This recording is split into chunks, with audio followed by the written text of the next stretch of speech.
Grüß Gott, Kinder. Eins steht doch wohl fest. Gespenster gibt's nicht. Man kann auch daran zweifeln, dass es Kobolde gibt. Aber es gibt manchmal merkwürdige Dinge, die man sich überhaupt nicht erklären kann. Jedenfalls ist es dem Spenglermeister Schmidt so ergangen. Ihm gehört eines von den vielen kleinen Häuschen in einer Heimgartensiedlung am Rand der Stadt. Und da draußen ist seit einiger Zeit nicht ganz geheuer. Bei der alten Frau Reinecke gibt es fast jede Nacht irgendwo im Dachstuhl ganz eigentümliche Geräusche, und niemand kann sich erklären, woher sie kommen. Die alte Frau ist so durcheinander, dass sie nicht mehr wagt, dort zu übernachten. Und obwohl der Spenglermeister nicht an Gespenster glaubt, so ist ihm doch der Meister Eder eingefallen und dessen Erzählung von einem Kobold. Vielleicht wusste er bei seltsamen Dingen einen Rat. Ganz zufällig ist er deshalb zum Eder in die Werkstatt gekommen, hat eine Zeit lang drumherum geredet und dann angefangen. Du, sag einmal, Franz, hast du eigentlich noch dein Kobold? George, darüber rede ich mit dir nicht gern. Ja, ich weiß schon, ich hab dich ausgelacht. Ja, aber glaub mir, es gibt schon so komische Sachen. So? Ja. Wie denkst du eigentlich über Gespenster? Geh, lass mich da mit solchen Krampf in Ruhe. Nein, ich mach jetzt keinen Krampf. Du, bei der Frau Reinecke, da geistert's. Ja, freilich. Was, die alte Frau da, die in der Siedlung, ja, die so krumm geht, ja, bei der, da ist wirklich was Seltsames. Ja, und warum erzählst du mir das? Naja, weil ich mir gedacht hab, dass du da vielleicht eine Erklärung weißt. Ich? Naja, wo du doch Erfahrungen hast, sozusagen. Geht's jetzt ja, ich mein, wenn einer schon einen Kobold hat, ne? Also, Schorsch, versuch nicht, mich auf den Arm zu nehmen. Da drauf fall ich nicht rein. Nein, im Ernst, Ja, Ehrenwort. Ja. Da müssen wir dahinter kommen, was da los ist. Ja. Die alte Frau, die tut mir ja so leid. Der ist die ganze Freude an ihrem Heisel verdorben. Naja, werden halt Mais sein oder Ratzen oder sowas. Nein, Ja. Viecher sind's nicht. Ja, Gespenster sind's jedenfalls auch nicht. Weil es so einen Blödsinn nicht gibt. Und wenn's ein Kobold war? Hä? Das kann doch sein, dass... Da, geh. Und du warst doch da der Spezialist. Schorsch, lass den Schmarrn. Meinst, ich merk nicht, dass ihr euch bloß auf meine Kosten einen Spaß machen wollt? Nein, Ich bin doch nicht deppert, gell? Franz, es tut mir leid, dass wir dich ausgelacht haben, aber diesmal ist kein Spaß. Ja, ihr habt's mich schon einmal in April geschickt mit einer Koboldsgeschichte. Franz, darf ich dir Frau Reinecke herschicken? Nein, ich versprich mir nichts davon. Also, ich schick's her. Hör dir von ihr die Geschichte selber an, ja? Na, also noch von mir aus. Aber Hoffnungen brauchst du dir keine machen. Der Meister Eder war recht zugeknöpft, verständlicherweise. Der Pumuckl dagegen war der Sache gegenüber sehr aufgeschlossen. Kaum war der Spenglermeister gegangen, hüpfte der Kobold mit einem Riesensatz auf die Hobelbank und schrie aufgeregt. Ein zweiter Kobold ist da! Ein zweiter Kobold!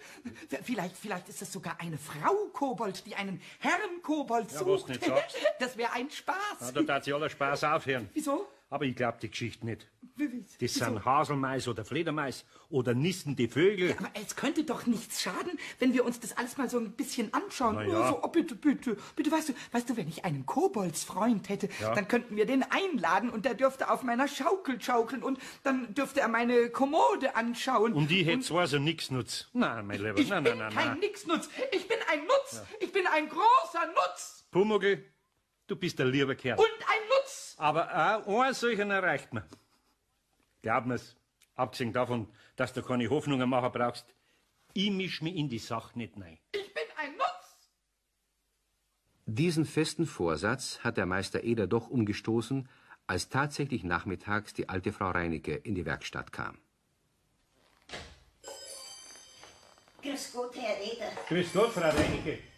Herr Eder, Ja, der Herr Schmidt hat gesagt, ich soll jetzt einmal einer verzeihen, was bei mir los ist. Ja, was ist denn? Vielleicht könnten Sie helfen. Also ich weiß mir nicht mehr zu helfen. Mein Heiselschanz, das war meine einzige Freude. Ja. So oft es nur gerade gegangen ist, bin ich hinausgefahren. Seit 20 Jahren. Aber jetzt ist mir alles verleiht. aber das muss ich da aufklären lassen, Frau Reinecke. Ja, das hat mir ja ich auch gedacht. Ich hab alles abgesucht. Aber nachts immer um die gleiche Zeit. Da fängt's an. Was fängt da? Das tut er so, als wie wenn jemand mit blechernen Schwert aufeinander hauen darf. So? Oder wie wenn Blechbüchsen geschmissen werden. Also grausam so gerne. Wo tut's denn so? Ja, das muss irgendwo drum und dann Dach sein.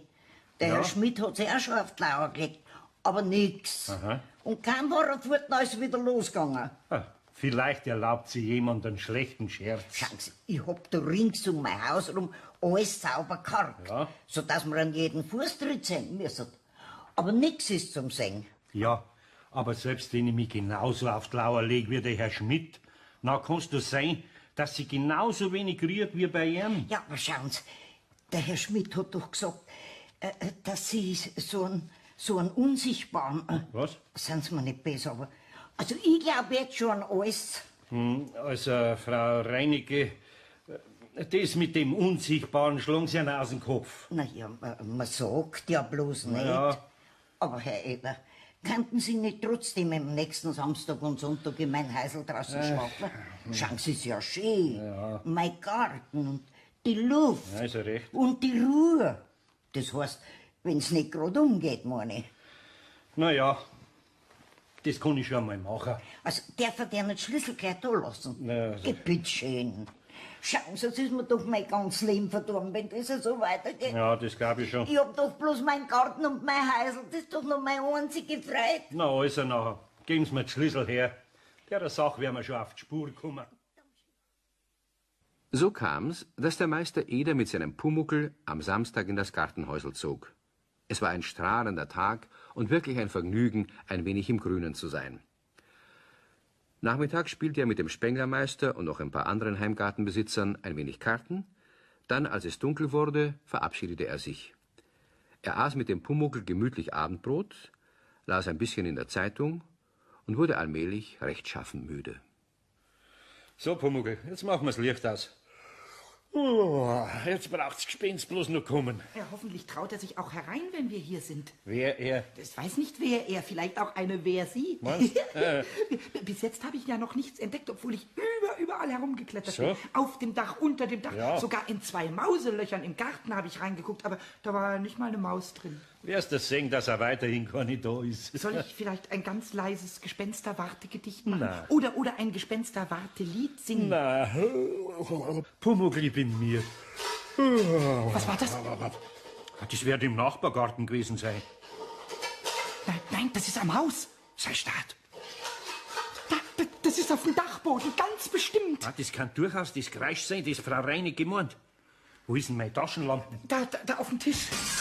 Herrschaftszeiten! Jetzt habe ich das Bierglas runtergeschmissen. So was blöd. Hasch. Komm, Pumuckl, auf den Dachboden.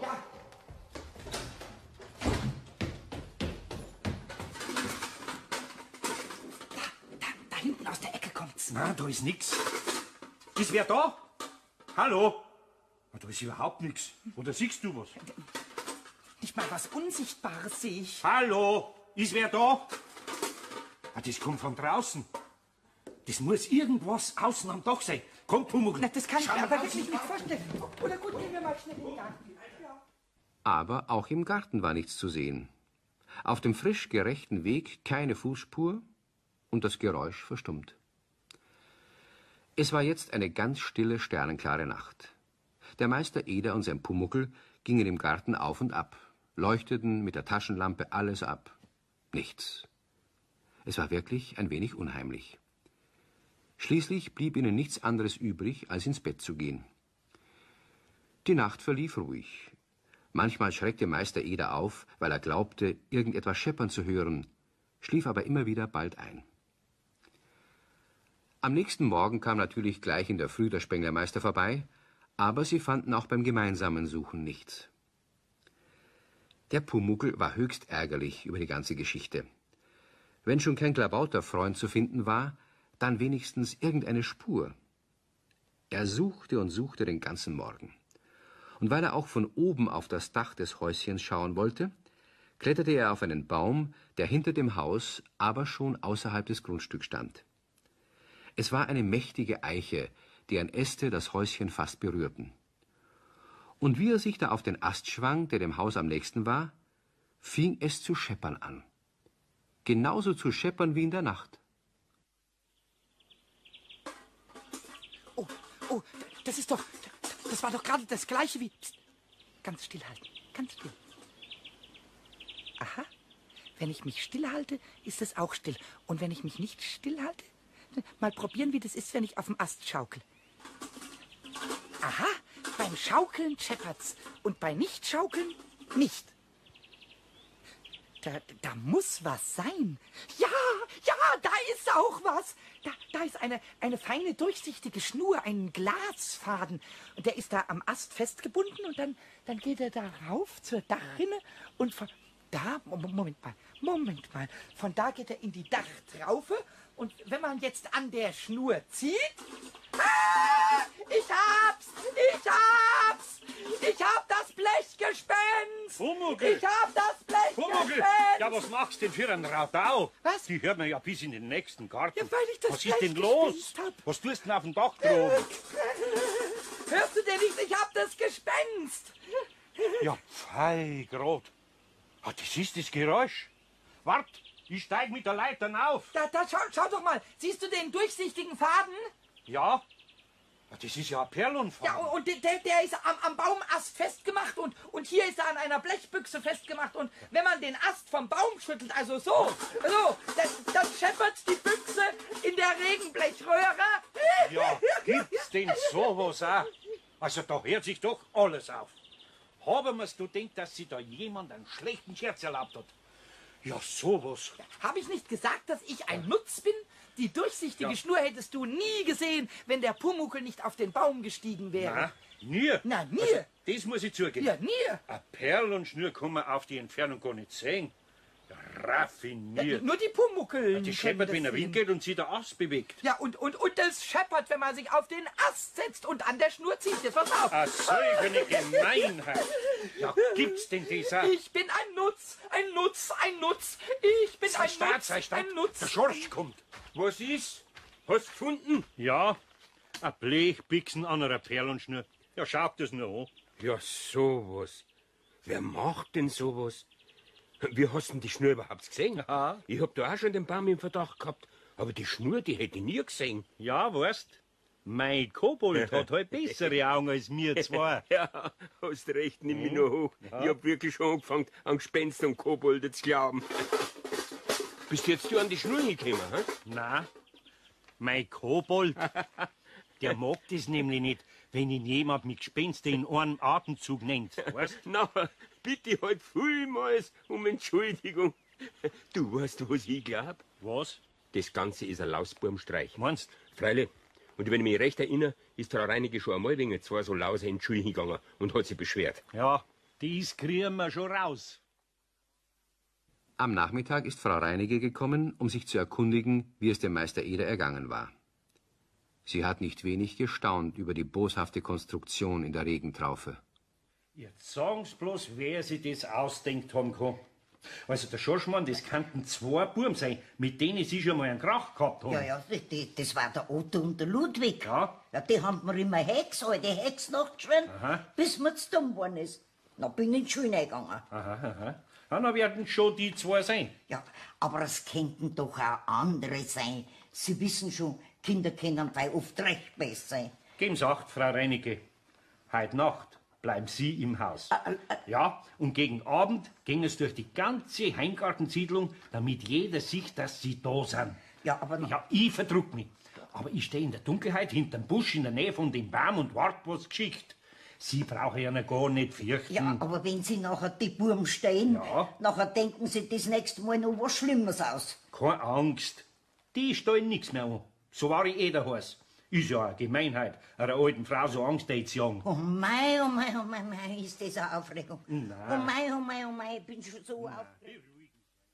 Nicht nur Frau Reinecke fand das aufregend, auch der Pumuckl. Hinter der Heimgartensiedlung ist ein kleiner Wald, und in dem gingen Meister Eder und der Kobold in der Dämmerung spazieren, um sich dann in der Dunkelheit hinter dem Busch verstecken zu können. Bei diesem Spaziergang sagte der Pumuckl plötzlich: Schau, was ich habe. Ja, was hast du denn? Nadeln, Stecknadeln, eine ganze Handvoll. Zu was denn? Die habe ich mitgenommen, die waren in einem kleinen Nadelkissen Ja, drin. zu was brauchst denn die? Zum Stecken und zum Pieksen und zum Stechen. Warum? Wenn Buben auf dem Baum sitzen und an der Schnur ziehen, dann mache ich Pieks und die Buben machen Quicks. Ach so. Ui, ui, das reimt sich. Ja, zufällig. Und das mache ich dann immer wieder. Und die hüpfen wie Flöhe vom Baum und direkt in deine Arme. Was? Und dann mache ich damit sie sich auch mal vor Gespenstern fürchten. Aha. Das ist ein feiner Plan, das ist ein Nutzplan und dann ist es noch ein Pieksplan. Ja, also von mir aus. Und wenn das eine ganze Bande ist, die auf dich losgeht, dann steche ich jedem, der losgeht. Ja. Und dann hört er gleich das Losgehen auf und dann fängt er zu schreien an, weil ihm die Nadel in der Haut steckt. Na, das tust nicht. Warum nicht? Weil die sonst meinen, ich hätt's gestochen. Und das wäre Körperverletzung. Das darf man nicht. Ja, aber wenn ich das Am tue... Baum oben, da ist das was anderes. Da könnten's auch in irgendwelche Dornen gelangt haben. Nicht? Wachsen denn Dornen auf einem Eichbaum? Nein, eigentlich auch nicht. Ja, vielleicht Die kann man- einzigen Dornen, die es da gibt, die wachsen herunten am Boden. Aha. Da. Die Brombeerranken zum Beispiel. Ja, Ui. die stechen. Weißt du was? Ein feiner Pumuckelgedanke. Was willst du? Wir lassen Brombeerranken auf den Eichbaum hinaufranken. Ja. Und auf dem Ast, auf dem sie sitzen, da rankt und rankt viel Brombeere. Und da sticht und sticht viel Brombeere und viel Stecknadel. Und das wird ein Spaß. Na, ich weiß nicht. Aber ich weiß, wir tun viele Brombeerranken auf den Baum. Ja. Und wenn die Buben heute nicht kommen, sondern erst morgen und wir sind nicht da, dann kommen sie nämlich auch auf, weil sie sich stupfen und stechen. Meinst? Und sie gehen dann nie mehr auf den Baum, weil sie vorher alle Ranken runter machen müssen. Und das kann man ja nur bei Tag und nicht bei Nacht, Ja, weil man ja freilich. bei Nacht nicht sehen kann Ja, mit da den hast du Augen. recht. Und wenn sie bei Tag kommen, dann kann sie sogar die Frau Reinecke fangen. Ja, nicht schlecht. Nein, das ist sehr Aber gut. das ja auch müssen wir ein aber schnell Pumuckl-Gedanke. jetzt noch machen, bevor es dunkel wird. Ja, aber ich bin doch unsichtbar, das kann doch ich alles Ja, selbst mach's machen. nur. Ja. Fang ja an. Brombeerstacheln an Bäume macheln, sollen Buben pieksen, damit sie quieksen. Brombeerstachel, Koboldsrachel, nein, Rache, nein. Brombeerdorn, Koboldszorn. Ihr hättet den Pumuckl sehen sollen, wie er die Brombeerranken um die Äste gewickelt hat. Mit wahrem Feuereifer hat er sich dran gemacht. Und als dann alles recht schön mit Stacheln gespickt war, setzte er sich, mit seinen Stecknadeln bewaffnet, in die Baumkrone. Bei einbrechender Dunkelheit versteckte sich Meister Eder hinter dem Busch.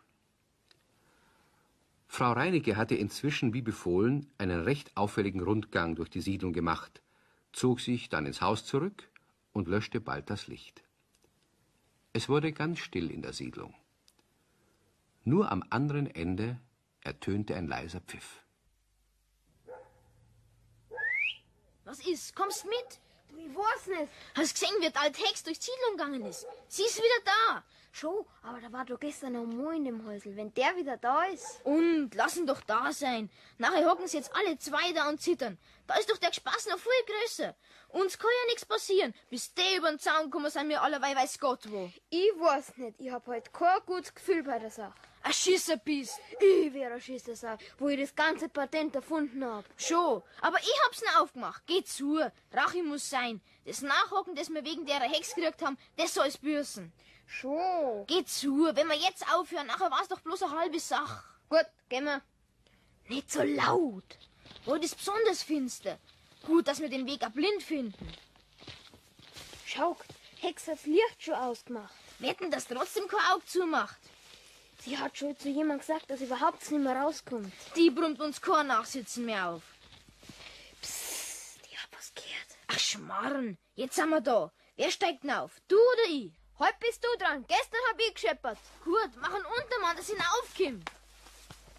Aua, Herrschaftszeiten. Was ist? Ich weiß nicht. Ich muss in was da nichts gelangt haben. Da herum sind plötzlich, aua, au, schrei nicht so, au! Was war das? Aua, was? Au! Was ist? Au! Lass mich runter, aua, hilf mir doch, au! Ja, ich halt sie. Halt! Hier schon, da bleibst. Nee, sie kegeln mir ihren Arm aus. Nein, ich halt dich bloß fest, Bürscherl. Und du da drum kommst sofort runter. Aber Und ich zwar wollte sofort. bloß. Runter, sag ich. Man darf doch wohl noch auf den Baum steigen. Da hier draußen darf man. Da heraus darf man alles, meinst. Auch einer alten Frau einen Schrecker, Jung. dass die nur nicht brennst. Wir haben ja bloß... Ich hab euer Büchsengespenst schon gesehen. Braucht euch gar kein Ausreden mehr ausdenken. Wir wissen von gar nichts.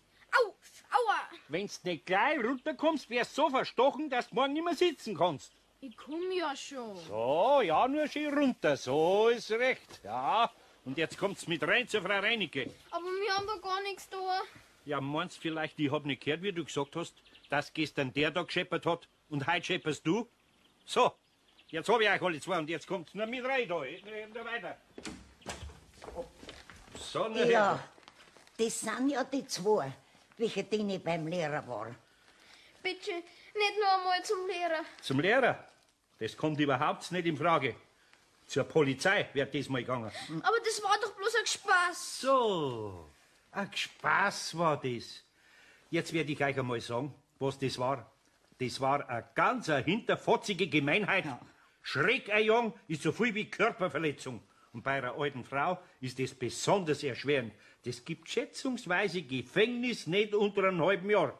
Und weil ihr noch nicht 18 seid, gibt es einen saftigen Jugendarrest und ein feiner Aufenthalt in der Fürsorge. Da wird's euch anschauen. Na, bitte nicht. Das haben wir ja alles nicht gewusst. So, das habt's nicht gewusst. Aber wie man eine alte Frau schreckt, das habt's recht gut gewusst. Wenn mein Vater das erfährt, der schlagt mich. Ja, ein Trachpriegel ist grad das, was euch gut tut. Zuerst Priegel und nachher ein bisschen Engert. Was sagen Sie, Frau Reinecke? Das ist genau das Richtige. Also, ich kann gar nichts mehr sagen. Ich bin ganz fertig. Regen Sie ihnen nicht mehr auf. Die zwei deren ihnen nichts mehr. Die kriegen auf der Polizei viel Zeit zum Nachdenken. Ich verspreche, dass es nie mehr tue. Heiliges Ehrenwort, nie mehr. Wer sagt mir, dass ihr euer Versprechen haltet? Wenn Sie zwei Buben so was Gemeins ausdenken, dann kann man ihnen nichts mehr glauben. Also los, weiter. Wir Jetzt fliehen zu. von der Schule. Bitte, bitte Ja, nicht ja, ja. auf Polizei. Wir wollen ja alles wieder gut machen. Ja. Bitte nicht auf Polizei. So? Wie wollt ihr denn die Angst von der Frau Reinecke wieder gut machen? Hm? Wie hättet ihr das wieder gut gemacht, wenn der Frau Reinecke einen Schlag getroffen hätte oder wenn sie einen Nervenschock gekriegt hätte? Wie wollt ihr die schlaflosen Nächte denn wieder gut machen? Sagt's mal. Ich weiß nicht. Ja, ich weiß nicht. Also, Irgendwas könnte man doch tun. ja, Es tut uns ja so leid. Das wollten wir ja auch nicht. so, Frau Reinecke, wissen Sie was für die zwei? Wir graben ja einen ganzen Garten um uns wollen. Na, also, den ganzen Garten, das braucht's grad nicht. Aber Was? bei der Hecken da vorn, da müssen wir umgraben. Ja? Ja, das könnte man doch machen. Ah, das ist zu wenig. Der Komposthaufen gehört umgestochen, hab ich gesehen. Ich stich ihn um. Gleich morgen nach der Schule. Und von dem Apfelbaum, den ich im Frühjahr hab fallen lassen, da ist der Wurzelstock noch im Boden drinnen. Den können wir ja leicht ausgraben. Also gut, Hecken umgraben, Wurzelstock rausmachen, Komposthaufen umstechen. Oh, das wäre mir bei einer große Hilfe. Jawohl, also, morgen nach der Schule wird angefangen. Wenn das ordentlich gemacht wird, dann lass ich Gnade vor Recht ergehen. Aber sobald ihr Klage her seid dran, merkt euch das. Wir versprenchen's, gewiss wahr. Also gut, Und Sie sagen nix dem Lehrer und nix dem Vater. ich schau mir am nächsten Sonntag eure Arbeit an. Nachmittags um 4 Uhr. Und da tritt ihr freiwillig an. Und da sag ich euch dann endgültig, wenn alles in Ordnung ist, dann hab ich nie ein Blechbüchsen in der Regentraufen gesehen. Dankeschön, wir sind um 4 Uhr da. Also na ab. Vorher aber wird das Gespenst da draußen abmontiert, verstanden? Ja.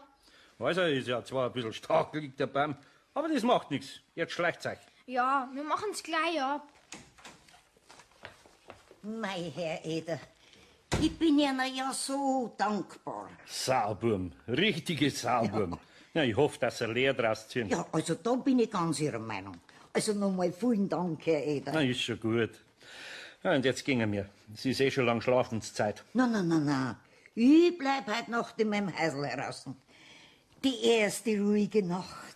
Ich hab mit mir ja auch nicht Sie gemeint, sondern Wem denn sonst? Ist ja sonst keiner da. doch mein Unsichtbarer, Ja, aber- mein Kobold. Herr Eder, das war doch nur so gesagt, weil der Herr Schmidt gesagt hat. Ja, natürlich glaube ich jetzt nicht mehr an Gespenster und schon gar nicht an einen... Nix verreden, Frau Reinecke. Also, Pumuckl, komm. Mei, einen Humor möchte ich haben, Herr Eder. Nicht nur Eders Humor, auch Eders Pumuckl sollte man haben, manchmal. Dann nämlich, wenn er wirklich nützlich ist, wie in diesem Fall. Der kleine Kerl war auch sehr stolz auf seine Hilfe bei der Aufklärung der Geisterei. Als sie durch die nächtlichen Straßen nach Hause gingen, hüpfte der Pumuckl vor dem Meister Eder hin und her und sang. Alle Leute stutzen, der Kobold ist von Nutzen. Er jagt von Baum und Fenster, jede Art Gespenster. Das ist ein feines Gedicht. Ja. Und ich war eine feine Hilfe. Ja, sehr fein, Pumuckl. Nur leider habe ich beim Piepsen alle Nadeln verloren. So? Ja, und jetzt stecken die Nadeln zum Teil noch in den Hosenböden von den Buben. Ah, das macht nichts. Die Buben werden schon wieder rausziehen. Ja, und wenn sie es nicht rausziehen, dann werde ich am nächsten Sonntag um 4 Uhr oder auch um 5. Und wenn sie schön gearbeitet haben, dann werde ich die restlichen Nadeln noch rausziehen und einsammeln. Und das heißt dann, dass auch ich geruhe, Ihnen zu verzeihen. Da werden sie aber froh sein, Pumuckl. Ja. Am nächsten Sonntag war wirklich alles vorbildlich von den Buben erledigt. Meister Eder musste direkt über den Eifer lächeln, mit denen sie sich zu weiteren Diensten anboten. Und ihr dürft mir glauben, dass dieses Lächeln von Meister Eder auf die Buben und ihr recht schlechtes Gewissen gewirkt hat wie Sonnenschein nach einem Gewitter. Und ich glaube bestimmt, dass sie diese Geschichte ihr Leben lang nicht vergessen werden. Wie aber die Geschichte von Meister Eder und seinem Pumuckl weitergeht, das erfahrt ihr das nächste Mal um die gleiche Zeit.